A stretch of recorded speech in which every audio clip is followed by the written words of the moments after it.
आज के इस वीडियो में हम बात करने वाले हैं एक साइको किलर के बारे में, जिसने अगर एक बार अपना टारगेट चुन लिया तो वो उसको मार कर ही दम लेगा, और अगर उसके रास्ते में भी कोई आ गया तो वो भी खल्लास। आज के इस मूवी का नाम है टेरिफायर। और मेरी थोड़ी सी सर्दी हो गई है तो तुम लोग भी एडजस्ट कर लेना। साला ये सर्दी की माँ की।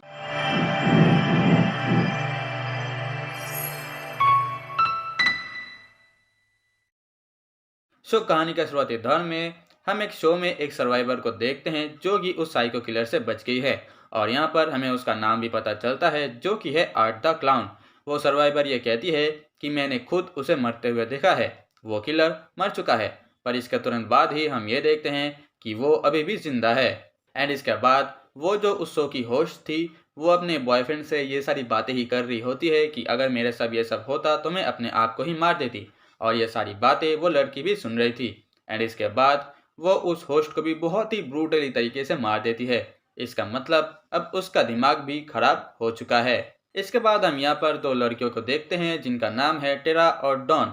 वो दोनों लड़कियाँ थोड़ी सी ड्रंक थी, एंड वहीं पर उनकी मुलाकात होती है आर्ट द क्लाउन से। वो उनको बहुत ही क्रीपी तरीके से घूरता है, एंड उसके तुरंत बाद ही वो गायब हो जाता है। एंड इसके बाद ये लोग पास के ही एक पिज़्ज़ा प्लेस में जाते हैं, एंड उनको फॉलो करता हुआ आर्ट द क्लाउन भी वहाँ पर पहुँच जाता है। एंड वहाँ पर जाकर वो टेरा को कुछ छेड़ने की कोशिश करता है, एंड इसी वजह से उसको वहाँ से धक्के मारकर निकाल दिया जाता है। इसके बाद टेरा और डॉन अपने कार की तरफ वापस आते हैं, जहाँ पर वो ये देखते हैं कि उनकी गाड़ी के टायर को किसी ने पंचर कर दिया है। एंड इसी वजह से टेरा अपनी दीदी को कॉल करती है जिनका नाम है विक्टोरिया, ताकि वो उनको आकर पिकअप कर सके। एंड उसके बाद हम ये देखते हैं कि आर्ट द क्लाउन अगेन उस पिज्ज़ा प्लेस में जाकर वहाँ के ओनर और उसके एक वर्कर को बहुत ही ब्रूटली तरीके से मार देता है। इसके बाद हम ये देखते हैं कि टेरा को अर्जेंट वॉशरूम आया है। वो सामने के एक बिल्डिंग के वर्कर से मदद मांगती है। वो वर्कर उसको वॉशरूम तक पहुंचाकर अपना काम करने लगता है। एंड इसके बाद आर्ट द क्लाउन डॉन को किडनैप कर लेता है। एंड इसके बाद वो टेरा के पीछे जाता है ताकि वो उसको मार सके। टेरा वहां से भागने की कोशिश करती है, पर उसका कोई भी फायदा नहीं होता क्योंकि आखिरकार आर्ट द क्लाउन ने उसको भी किडनैप कर लिया है। इसके बाद यहाँ पर एक 18+ सीन आता है, तुम लोग थोड़ा सा ध्यान से देखना। यहाँ पर आर्ट द क्लाउन टेरा के सामने ही डॉन के बॉडी को दो हिस्सों में काट देता है। इसके बाद टेरा अगेन वहां से भागने की कोशिश करती है, पर आर्ट द क्लाउन उसको शूट करके मार देता है। इतने में ही टेरा की दीदी विक्टोरिया का मैसेज आ जाता है कि अब वो भी यहाँ पर आ चुकी है। आर्ट द क्लाउन उसको मैसेज करता है कि वह पीछे के दरवाजे से आए। एंड ये सब करते हुए उसको उस बिल्डिंग के ही एक पागल औरत देख लेती है। इसके बाद वो पागल औरत उस वर्कर को ये सारी बातें बताती है जिसका नाम था माइक।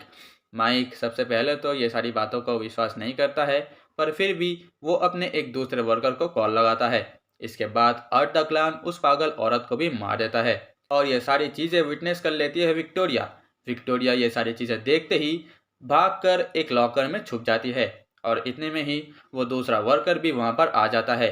वो यहाँ पर एंटर करते हुए कुछ खून के छींटे देखता है, या फिर मान लो कुछ खून के निशानों को देखता है। एंड उतने में ही आर्ट द क्लाउन पीछे से आकर उसको मार देता है। इसके बाद विक्टोरिया वहाँ से निकल आती है और भागने की कोशिश करती है, पर आर्ट द क्लाउन उसको पकड़ लेता है और बहुत ही बुरी तरीके से जख्मी कर देता है। वो विक्टोरिया को मारने ही जा रहा था, इतने में ही माइक पीछे से आकर आर्ट द क्लाउन को मार देता है, पर आर्ट द क्लाउन अभी भी जिंदा था। वो लोग तुरंत ही पुलिस को कॉल कर देते हैं, एंड अगेन वहाँ से भागने की कोशिश करते हैं। और इतने में ही माइक के पीछे से आकर आर्ट द क्लाउन माइक को भी पूरी तरीके से मार देता है। एंड इसके बाद विक्टोरिया आर्ट द क्लाउन को जख्मी करके वहाँ के एक गैरेज में छुप जाती है, पर आर्ट द क्लाउन एक गाड़ी लेकर विक्टोरिया को ही ठोक देता है। एंड इसके बाद वो विक्टोरिया के चेहरे को कच्चा खाने लगता है, और इतने में ही वहाँ पर पुलिस आ जाती है और उसको सरेंडर करने के लिए कहती है, और आर्ट द क्लाउन अपने मुंह में ही बंदूक लगाकर शूट कर देता है। इसके बाद हम ये देखते हैं कि आर्ट के बॉडी को पोस्टमार्टम के लिए ले जाया जाता है, एंड वो अभी तक जिंदा है। साला ये तो मरता ही नहीं। वो उस डॉक्टर को भी वहाँ पर मार देता है, एंड वहाँ से चला जाता है। इसके बाद कहानी शिफ्ट होती है एकदम 1 साल बाद, जहाँ पर हम देखते हैं विक्टोरिया को कि वो अभी भी जिंदा है, और विक्टोरिया ही वो सर्वाइवर थी जिसको हमने मूवी के शुरुआती दौर में देखा था। देखो, इस मूवी को लेकर मेरे कुछ मिक्स फीलिंग्स रहे हैं, क्योंकि यहाँ पर कई सारी ऐसी बातें हैं जो कि हम ऑडियंस को नहीं बताई गई। जैसे कि आर्ट द क्लाउन इन सारे लोगों को क्यों मार रहा है। अगर वो एक साइको किलर है तो इसके पीछे रीजन क्या है, और वो साला मरता क्यों नहीं? मेरे भाई, मूवी के एंड में लिटरली उसने अपने आप के मुंह में गोली रखकर शूट कर दिया, पर फिर भी वो जिंदा था। कैसे?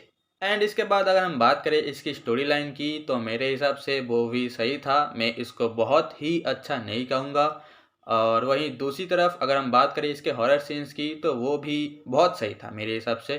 क्योंकि देखो, हमें जिस तरीके से वो दिखाया गया, तो वो एक पूरे साइको किलर के पॉइंट ऑफ व्यू को दर्शाता है, और शायद इसीलिए ही लोग इस मूवी को और भी ज़्यादा पसंद करते हैं। एंड इसके बाद इस मूवी में तुम यहाँ पर कुछ ज़बरदस्ती का साउंड इफेक्ट वगैरह नहीं सुनोगे जो कि तुम्हें बोरिंग फील करवाए। और इसके बाद हैरानी की बात तो यह है मेरे भाई कि आर्ट द क्लाउन का यहाँ पर एक भी डायलॉग नहीं है, एक भी साउंड इफेक्ट तक नहीं है। अगर वो हंसता भी है तो साइलेंटली, लाइक ऐसे। और अगर वो जख्मी होकर चिल्लाता भी है तो वो भी साइलेंटली। खैर देखो, ये तो सिर्फ मेरी ओपिनियन थी, अब तुम भी जाओ ये वाली मूवी देखो और मज़े करो। बाकी इसके बाद तुम अपने ओपिनियन्स कमेंट में ज़रूर बताना, और लाइक शेयर सब्सक्राइब तुम अपने हिसाब से कर देना। अब मैं चलता हूँ, मैं तुमसे फिर मिलूंगा किसी नए वीडियो किसी नए टॉपिक के साथ। तब तक के लिए अलविदा।